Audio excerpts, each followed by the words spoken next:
My name is Judy-Lee and I'm honored to be speaking about my sister, Yola Cain, who was the first female pilot and the first female captain in the Jamaican Air Wing. I am here with myKEEtv, Caribbean Talent Network, and really excited as we're celebrating Jamaica's 50th anniversary. Last December, my sister Yola Cain was honored by the Jamaica Civil Aviation Authority for her contribution to flight, and inside of that we're celebrating not only the historical of 100 years of flight in Jamaica, but also the contribution she has made to the island of Jamaica, being the first woman to get her pilot's license, her commercial license, her instrument ratings, and also being the first woman to be in the Jamaica Defense Force. About 19 or 20 years old that she started with the love of flying, and someone took her up to Tinson Pen, took her in an airplane one Sunday morning, and she went flying, and she just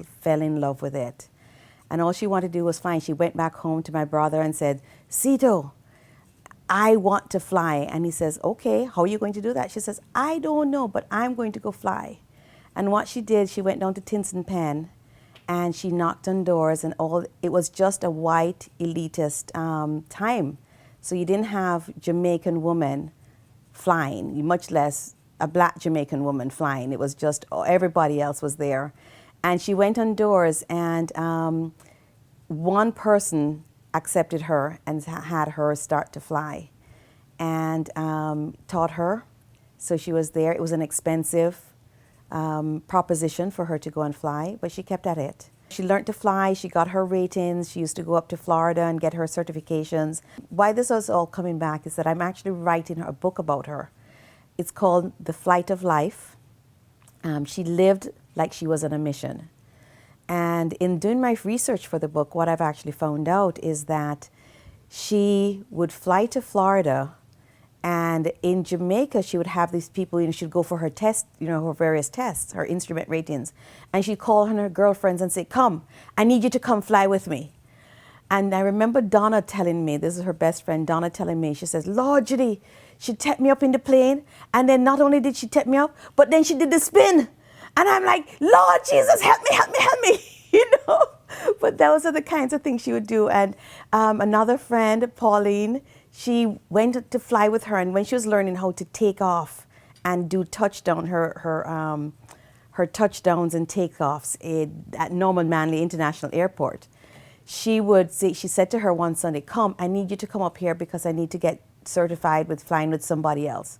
So her friend Pauline went with her in the plane. Here they are at Norman Manley International Airport, and she's coming in, touchdown, and then immediately take off again. And then she did the turn, and then touchdown and take off again. And she had to do that about 4 or 5 times.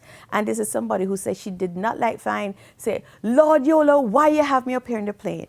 Because she had already had her license and she knew how to fly, she did not have to do the regular training that normal pilots coming into the JDF had to do. She went into a special program where she only went into officers training. And in the officers training, she went over to England. I'm doing this book because I found out when I started to search the internet, there was really nothing about her and the legacy that she's left for many, many people, and including Maria Zaidi Haddad, who is now, she, as everyone knows, she is the first female to fly Air Jamaica. And she's flying around the world, and she's been my partner in making and having Yola's name be restored to where it needs to be as the first woman to obtain her official license on the island. The years that Yola flew was in the late 70s, early 80s.